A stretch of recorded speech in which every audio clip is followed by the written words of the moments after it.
Well, you should have watched that second 360 video by now, and if you have, you will recognize the space in which I'm actually standing on at the moment. As you can see, I am in the arena in which the accident occurred that you would have watched in the 360 video. And you probably weren't expecting to see such a video in this MBA program, but given that we are moving things online and we want to still try and make things as experiential for you as we can, I'm really trying to think of different ways in which we can give you those experiences so that the connections between what you actually see in 360 or on flat video will then sort of resonate with what we're providing you within the content itself in terms of the presentation slides.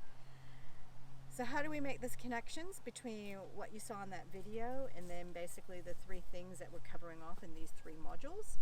So if you think again to the first module where we talked about data, now think about all the different data points that you would have collected out of the second 360 video.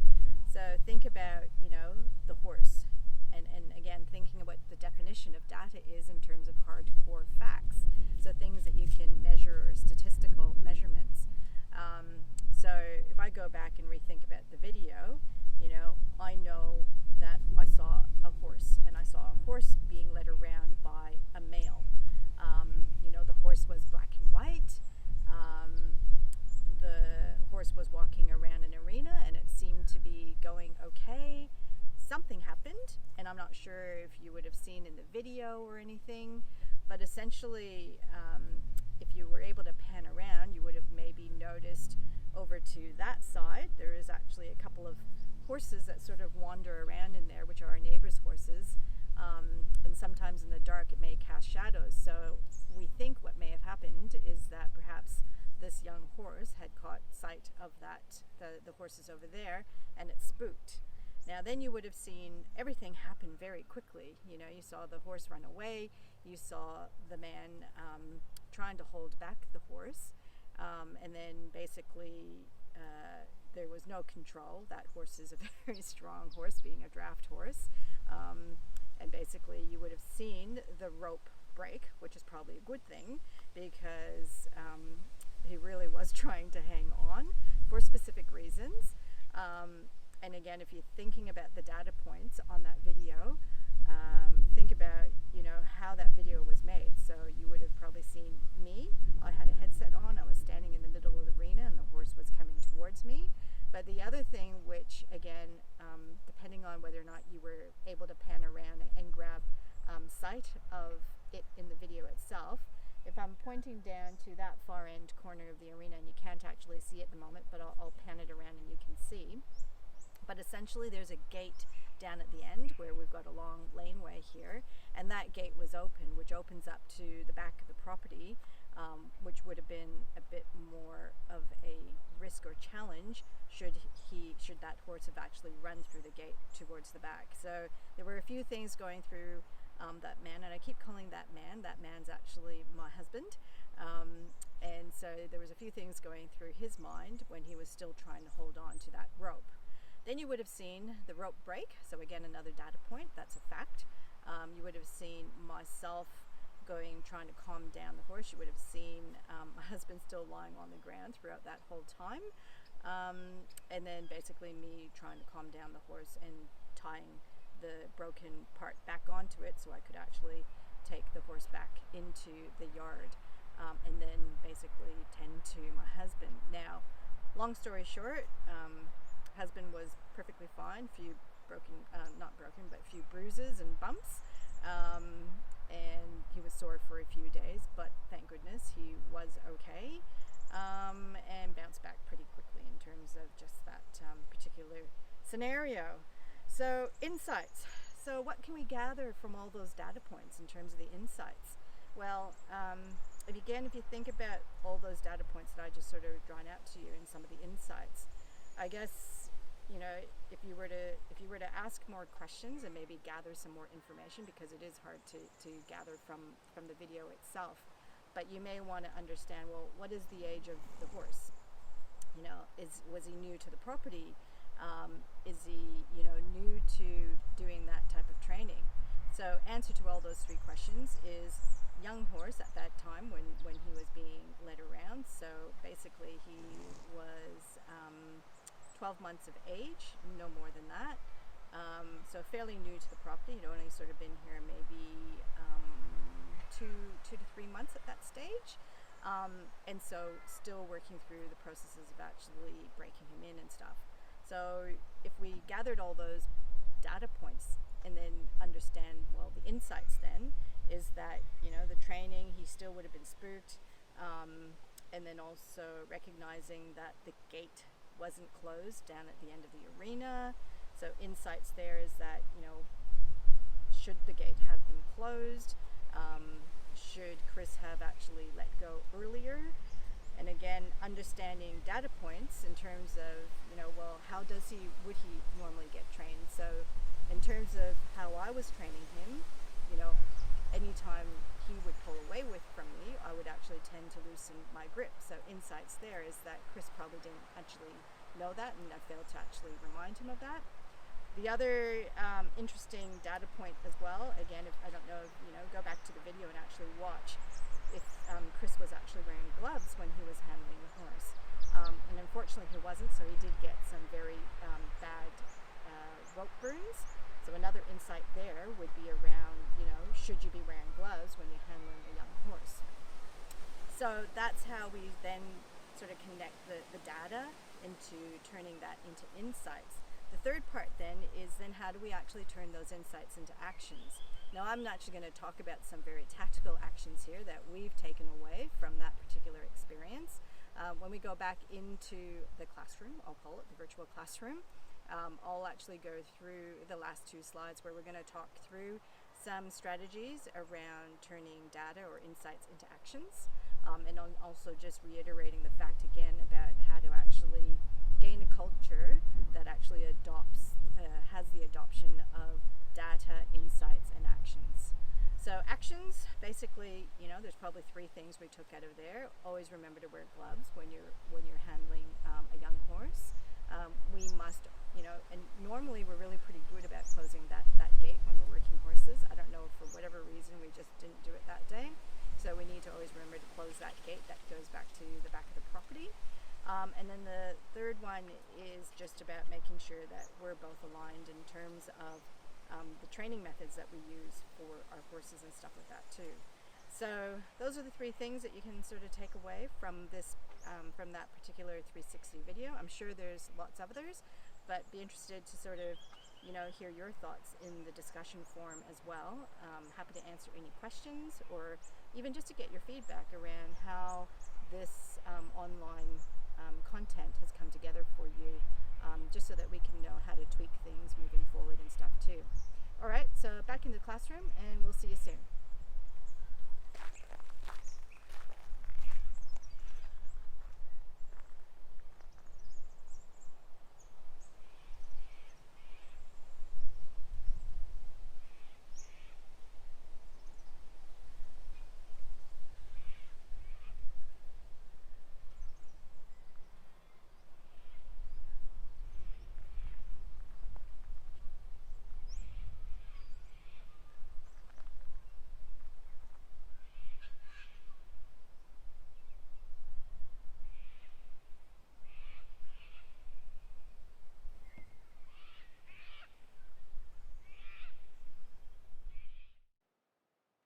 I've given you an example now of looking at data, being then able to turn that data into insights, and then further those insights into actions. What I'd like to go through now is just having a look at what are some strategies that you can do and consider when you're actually looking at turning data through all the way into actions. Now this list isn't an exhaustive list, and I'm just going to talk through each one very generally at this point. I'll give you the link to where I've collected this information from as well, so that you can just read through it in your own time. So the first one is around measuring the right things. Now there is no use, data is just not going to be useful if you're not going to be measuring the right things. So it's important to actually take some time out and actually think about what's important for your business. So think about this in advance. making sure that you're really clear and concise about your measurement plan for your business so that you can actually set some really strong, solid KPIs. When that's all set and clear, then you'll know that you'll be measuring the right things. Now, again, using the 80-20 rule, because you're not going to get everything right from the beginning, you'll need to put some measures in place, do a bit of testing, look at when you're analyzing the data points and the outcomes and the insights from that, really think through whether or not it's answering the questions that you do need and then tweaking it from there. The second is about asking the right questions to stakeholders. Now, you would have practiced some of this already in your second assessment when you had, in terms of the Bridge Mall assessment task. And so thinking through there around the stakeholders and what questions you needed to ask them, tapping into their knowledge, which then links into the third one, which is use segmentation to drive action. Again, when you did that second assessment task, you had to think about personas. So personas are a great way to really work through taking your actions from your data, because by understanding your segment groups, you'll be able to understand the attributes, thinking through the personas that you would have built. That will actually provide you the freedom to customize to the needs of those particular segments. The fourth one is use clear visualizations to convey your message. So how you present your data will actually make a huge difference in the outcome that you want to try and achieve. So think again about the creative ways in which you can convey your message. Don't always think about it's just about, a graph on a slide or something like that. There's, be creative, use your creativity and critical thinking skills to think about articulating what sort of story you want to tell about your data. The fifth one is around discovering the context of your data set. So everyone has got data and their own personal data-driven insight. So it's very difficult to actually remove your bias and opinions from insights from data. Therefore, it's always important to make sure that you've got context around the data set that you've actually got. Establish that up front so that you know what data you're actually looking at. So what do the numbers mean? Why is it important? How does it affect your business? So recognizing all of that, and we have talked about context in quite a lot of the workshops and stuff like that too, so just bringing that back home for you as well. So build a solid optimization plan. That's the sixth one. This comes back to perhaps applying some of the Six Sigma, the Six Sigma framework around define, measure, analyze, improve, and control. So if you can apply these 5 different phases to your data to help build an optimization plan, that'll be a good thing for you to be able to make sure that the relevance of how you can actually turn your data into actions will have a good outcome. Seventh is construct a great hypothesis. Again, there's nothing better than to come up with this great hypothesis that you can then go out and test. It is always recommended that you do that because that will actually, again, help build the context. It'll help you measure the right things as well, and just get you started in terms of being able to collect that data and gather the insights from there. Reiterating again that you are going to most likely have to tweak it, but that is the whole point about being able to iterate your process. The eighth one is around integrate data sources. So the integration of data sources leads to better and faster business decisions. So think about integrating traditional databases with big data solutions. Mining through and connecting all your sources will enhance your customer understanding and can deliver great insights. Think around the data warehouse scenario that I spoke to you about.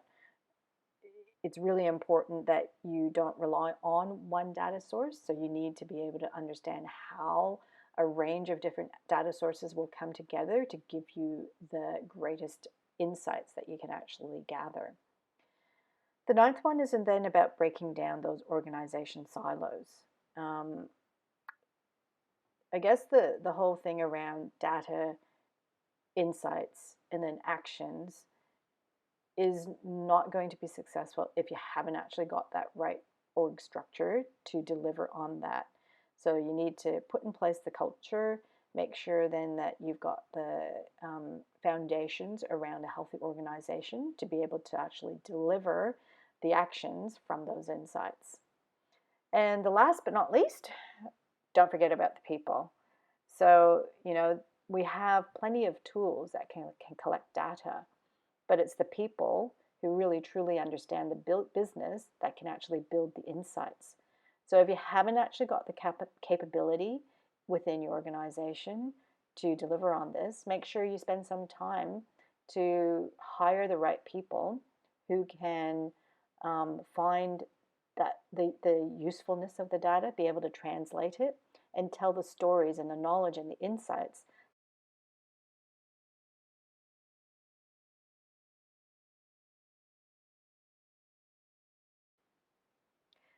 The last slide that I want to take you through and discuss is around steps to creating a data-driven culture. I refer again to a Gartner article, which I'll provide you a link to so that you can read through it in your own time. Establishing a data-driven culture is a matter of influencing mindset and behaviors rather than of control. If you don't have this particular culture within an organization, it will make it very difficult for the adoption of looking at data, turning data into insights, and then further into actions. So there's a framework again that Gartner recommend in terms of 3 areas of influence that need to occur in order to create a data-driven culture. The first one is around identifying and communicating the business value of data. Now, there are different ways in which you can do this, but I guess at the end of the day, the outcome needs to be that an organization at the executive level and below, in terms of, in particular with regards to the business stakeholders, they need to really understand what the value of data can actually have for the organization. In order to do that, you then need to understand, well, what is available, be able to understand and identify the areas of the business that will benefit from the most change in terms of the value of that, and then be able to articulate that then to the stakeholders so they can actually have a buy-in around what that actually means for them. The second one is in relation to addressing the cultural change impacts of a data-driven approach. Now, in relation to, I guess, the people side of things, you just can't simply tell people to change their culture. They actually need to be inspired and believe that that change is going to be necessary. And so to address and influence culture change, you need to be explicit about how the data influences different styles of decision making, and then that some strategic decisions are highly uncertain and reversible, others are necessary and irreversible. So that's probably the key points around the cultural change impacts.